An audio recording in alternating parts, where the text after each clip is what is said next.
Depuis le début de cette série du mois d'août, où je retrace les artistes et les événements qui ont bouleversé l'industrie musicale, chaque nom dont j'ai parlé était soit anglais, soit américain. À une seule exception près, le tout premier épisode dédié à Enrico Caruso, ce chanteur d'opéra italien qui a été le premier à dépasser le million de ventes avec un disque. Cette domination occidentale, et plus précisément anglo-saxonne, s'explique par le contrôle des technologies de diffusion comme le vinyle et la radio, mais aussi par la puissance financière des plus grandes majors comme Universal, Sony et la Warner. Puis on arrive aux années 70. Une décennie durant laquelle cette hégémonie va être totalement chamboulée par un homme venu d'une petite île des Caraïbes. Un homme qui, par sa vision et son talent, s'apprête à changer non seulement l'histoire de la musique, mais l'humanité tout entière. Bienvenue dans cette 12e vidéo du mois d'août, installez-vous confortablement.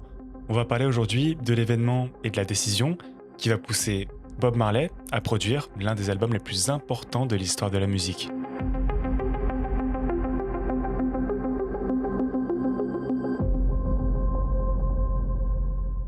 J'ai mis les extraits musicaux pour que l'histoire prenne tout son sens. Le prix à payer, c'est que la vidéo est totalement démonétisée. Si t'apprécies la démarche, YouTube a sorti le système de boost pour mettre en avant les petits créateurs comme moi. Alors si tu veux soutenir mon travail, je t'invite à booster la vidéo, ça m'aide énormément. Merci pour le soutien, on est parti.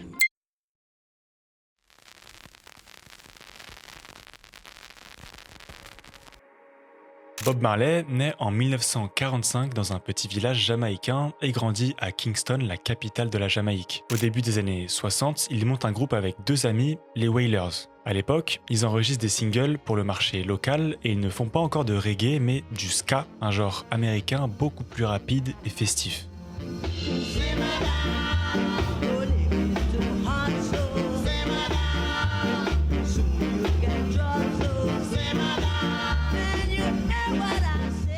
Quelques années plus tard, c'est le reggae qui devient le genre dominant en Jamaïque, un genre beaucoup plus lent.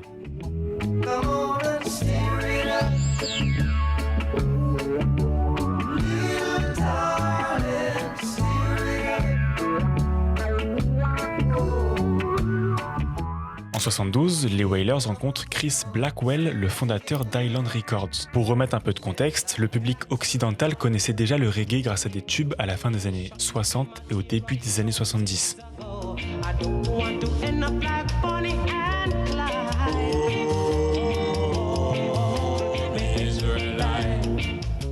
Pour les médias et l'industrie musicale de l'époque, ce reggae commercial n'était pas perçu comme un genre artistique sérieux. C'était surtout un genre communautaire, la forte communauté d'immigrés jamaïcains au Royaume-Uni faisait vivre le reggae dans les clubs underground, mais cette scène restait totalement invisible pour le grand public blanc et les radios grand public. Alors quand Chris Blackwell rencontre Bob Marley et les Wailers en 1972, il veut vendre le reggae au public qui achète des albums de rock, et son coup de génie sera de changer radicalement la façon dont il est présenté au monde. Il finance alors les Wailers pour enregistrer de nouveaux morceaux en ajoutant des guitares et des claviers pour rendre le son plus familier à une oreille rock.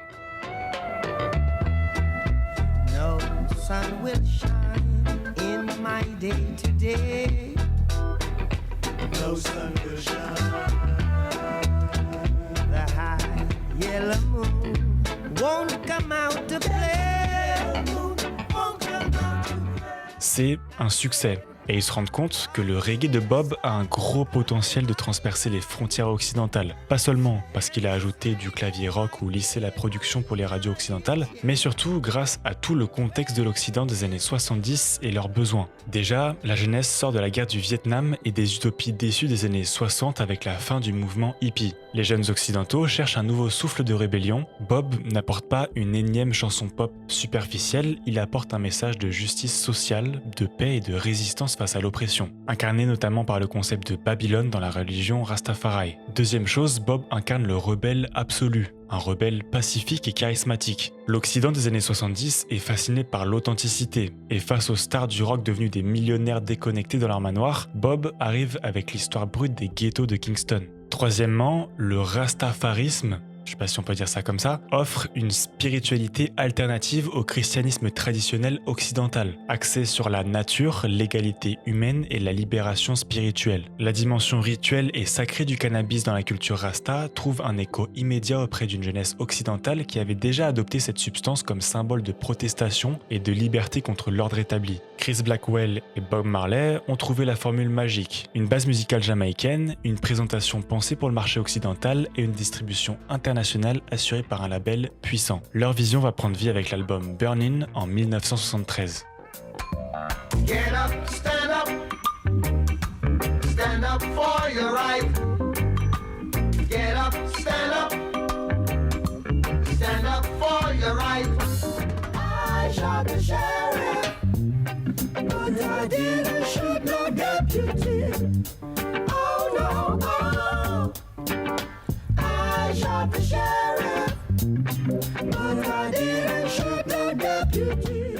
Le pari est une réussite, le succès est énorme, l'album cartonne aux États-Unis et au Royaume-Uni, le groupe passe le printemps et l'été à faire une tournée mondiale. À 31 ans, Bob Marley est le premier artiste non occidental à atteindre ce niveau de célébrité. Mais pendant que sa carrière explose, la situation se dégrade chez lui. Son île est sous état d'urgence, la Jamaïque est indépendante du Royaume-Uni depuis 1962, et en 1976, le pays est coupé en deux camps. Le PNP, les socialistes qui sont au pouvoir, et le JLP, l'opposition conservatrice soutenue par les États-Unis. Sauf que cette rivalité ne se joue pas seulement dans les urnes. Des quartiers entiers de Kingston sont contrôlés par des groupes armés proches de l'un ou l'autre camp. Bob Marley, lui, refuse de choisir un camp. Mais sa popularité est telle que seule sa présence publique a une valeur politique, même sans le vouloir. Alors pour tenter de calmer les tensions et apporter un message de paix, Bob accepte de donner un grand concert gratuit le 5 décembre 1976. Bob insiste bien pour que ce concert soit totalement apolitique. Malgré ça, le premier ministre du PNP commet un coup de force politique. Il avance les élections législatives juste après le concert. Aux yeux de l'opposition et des gangs armés, Bob passe instantanément pour un soutien du gouvernement. Bien qu'il s'en défende, Bob est piégé et devient une cible politique. Le 3 décembre 1976, 2 jours avant le concert, des hommes armés pénètrent dans sa maison et ouvrent le feu. Bob est touché au bras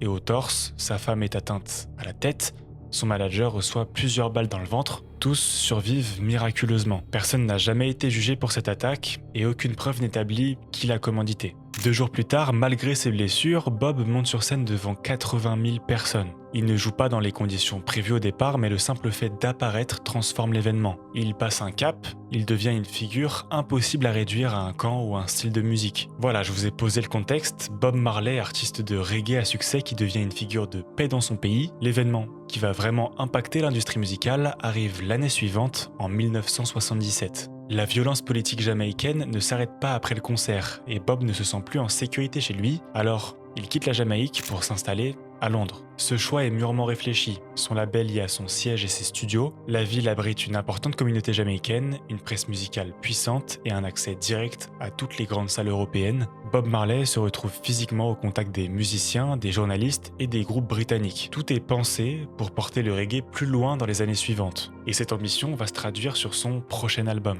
Chris Blackwell supervise la stratégie commerciale. La production artistique reste entre les mains de Bob Marley et de son groupe. L'idée est de pousser encore plus loin le mélange entre identité jamaïcaine et code sonore familier du public occidental. One love, one heart. Let's get together and feel alright. Hear the children crying. There's a natural mystic flowing through the air. If you listen carefully now, you will hear. I wanna jam it with you. We're jamming, jamming, and I hope you like jamming too. Ain't no rules, ain't no vow. We can do it anyhow. I and I will see you through. I don't wanna wait in vain for your love. I don't wanna wait in vain for your love.